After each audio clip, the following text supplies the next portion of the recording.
8 करोड़ रुपए। ये कोई रैंडम नंबर्स नहीं है। रिपोर्ट्स की माने तो ये राजपाल यादव की पिछली 5 फिल्मों की कमाई है। भूल भुलैया 3 2 से 3 crore, Chandu champion 2 crore, baby John 1 crore, dream girl 2 1 crore, कटहल 1 करोड़। अब सवाल ये उठता है कि जो एक्टर पिछले 2 सालों में ही करीब 8 करोड़ रुपए कमा रहा है, जिसके पास ऑडी और BMW जैसी लग्जरी गाड़ियां हैं, वो आज तिहाड़ जेल की सलाखों के पीछे क्यों है? क्यों एक ऐसा सुपरस्टार जिसने दुनिया को हंसाया, वो आज कोर्ट में जज के सामने हाथ जोड़कर कह रहा है, सर मेरे पास पैसे नहीं हैं, मैं कंगाल हो चुका हूं। क्या ये कंगाली सच है या इसके पीछे कोई गहरी कानूनी चाल? आज के इस वीडियो में हम राजपाल यादव की इस बर्बादी की पूरी कहानी को डिकोड करेंगे। हम देखेंगे कि कैसे 2010 में लिया गया 5 करोड़ का एक लोन आज 9 करोड़ का पहाड़ बन गया, और क्यों बॉलीवुड के छोटे उस्ताद को आज जेल में रात बितानी पड़ रही है।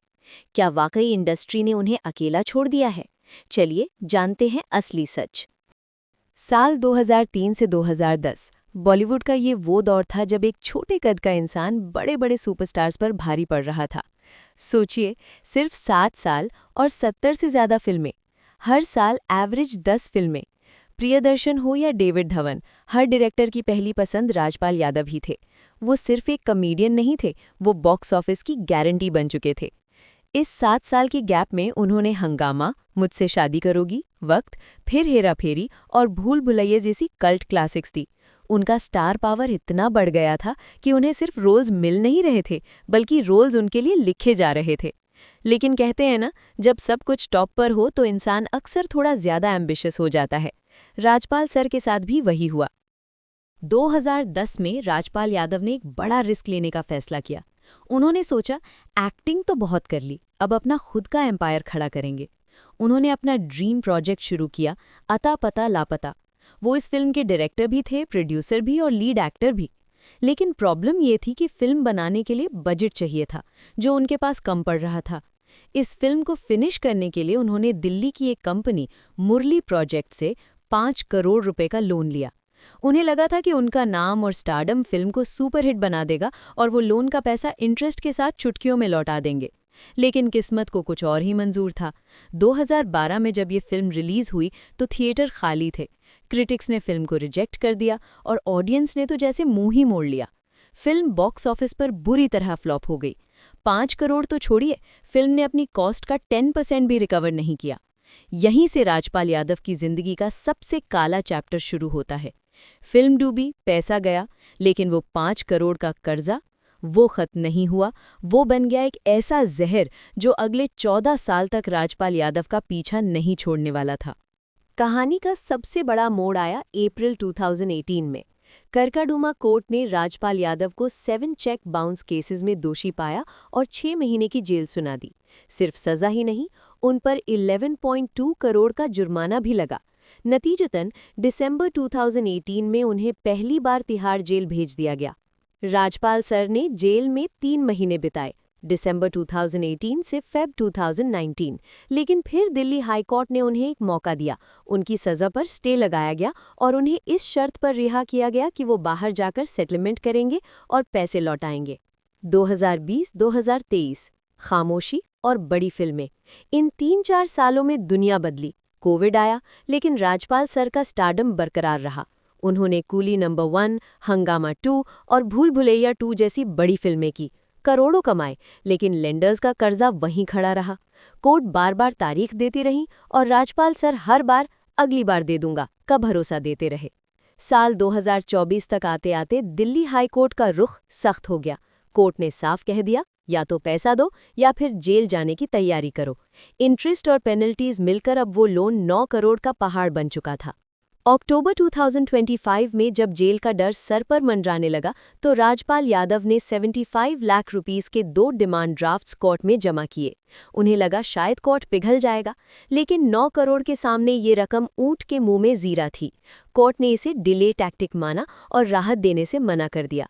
फरवरी 2026 की शुरुआत में उन्होंने मर्सी प्ली यानी दया याचिका डाली, जिसे हाईकोर्ट ने ये कहते हुए रिजेक्ट कर दिया कि आपने बार बार कोर्ट का भरोसा तोड़ा है।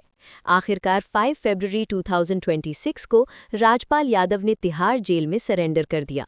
16 साल पहले लिया गया एक लोन उन्हें उनके करियर के उस मोड़ पर जेल ले गया जहां वो भूल भुलैया 3 और चंदू चैंपियन जैसी हिट फिल्में दे रहे थे। वक्त बदला और वक्त के साथ ऑडियंस का टेस्ट भी। 2012 के बाद बॉलीवुड में ओटीटी का सुनामी आया। अब लोगों को वो लाउड कॉमेडी या स्लैपस्टिक ह्यूमर थोड़ा पुराना लगने लगा। आज की ऑडियंस को पंचायत और मिर्जापुर जैसा रियलिस्टिक कंटेंट चाहिए। राजपाल सर वही पुराने स्टाइल में फंसे रह गए, जबकि दुनिया सटल ह्यूमर यानी हल्की फुल्की कॉमेडी पर मूव हो गई। देखिए, परेश रावल ने कॉमेडी से सीरियस रोल्स में जंप किया, अनुपम खेर इंटरनेशनल प्रोजेक्ट्स करने लगे और मनोज बाजपेयी ने ओटीटी पर फैमिली मैन बनकर धमाल मचा दिया। लेकिन राजपाल यादव, उन्होंने खुद को रीइन्वेंट नहीं किया। वो आज भी वही 2005 वाला छोटा पंडित बनने की कोशिश करते रहे। प्रोड्यूसर्स उन्हें उसी कॉमेडी बॉक्स में रखते गए और धीरे धीरे उनकी रेलेवेंस खत्म हो गई। सिर्फ करियर ही नहीं, उनकी इमेज पर भी बड़े सवाल उठे। पहले वो कुछ मिशनरी इवेंट्स में स्टेज पर परफॉर्म करते दिखे, जिसके लिए उन्हें काफ़ी बैकलैश मिला। फिर अचानक उन्होंने खुद को कट्टर हिंदू की तरह प्रोजेक्ट करना शुरू कर दिया, जय श्री राम के नारे और भक्त वाले अवतार। लोगों को ये सब एक चीप पब्लिसिटी स्टंट लगा, जिससे उनकी क्रेडिबिलिटी ऑडियंस की नज़र में कम हो गई। अब आते हैं सबसे बड़े सवाल पर, पैसा। राजपाल सर ने कोर्ट में कहा वो कंगाल हैं, लेकिन दोस्तों रिपोर्ट्स कहती हैं उनकी नेटवर्थ आज भी 50-80 करोड़ रुपए के बीच है। भूल भुलैया 3 के लिए उन्होंने लिए करीब 2-3 करोड़ रुपए, चंदू चैंपियन के लिए 2 करोड़ रुपए और ब्रांड से अलग कमाई। जब इतना पैसा आ रहा है तो 9 करोड़ रुपए चुकाना इतना मुश्किल क्यों था? क्या ये वाकई कंगाली है या कर्जा ना देने की कोई लीगल स्ट्रैटेजी? जेल जाने के वक्त उनका रोना और भावुक होना, कई लोग इसे विक्टिम कार्ड कह रहे हैं, लेकिन इसका असर ये हुआ कि इंडस्ट्री पिघल गई। सोनू सूद ने साइनिंग अमाउंट भेजा, हरियाणा के बिजनेसमैन राव इंद्रजीत ने 1 करोड़ रुपए दिए और यहाँ तक कि तेज प्रताप यादव ने भी 11 लाख की मदद की। राजपाल सर को सपोर्ट तो मिल रहा है, पर क्या ये मदद उनकी इमेज साफ कर पाएगी? At the and, Rajpal Yadav के टैलेंट पर कोई शक नहीं है, वो एक लेजेंड है। लेकिन दोस्तों, टैलेंट से आप स्टार बनते हैं, पर फाइनेंशियल डिसिप्लिन और कमिटमेंट से आप उस स्टारडम को बरकरार रखते हैं। पैसा लिया है तो लौटाना तो पड़ेगा। राजपाल यादव का डाउनफॉल हर एक्टर के लिए एक सबक है। वक्त के साथ बदलो, नहीं तो वक्त आपको पीछे छोड़ देगा। आपको क्या लगता है, क्या राजपाल सर जेल से निकलकर फिर वही पुराना जादू चला पाएंगे? कमेंट करके ज़रूर बताएं। और ऐसी ही स्पाइसी न्यूज़ को जानने के लिए चैनल को सब्सक्राइब ज़रूर करें। तब तक के लिए स्टे ट्यून्ड।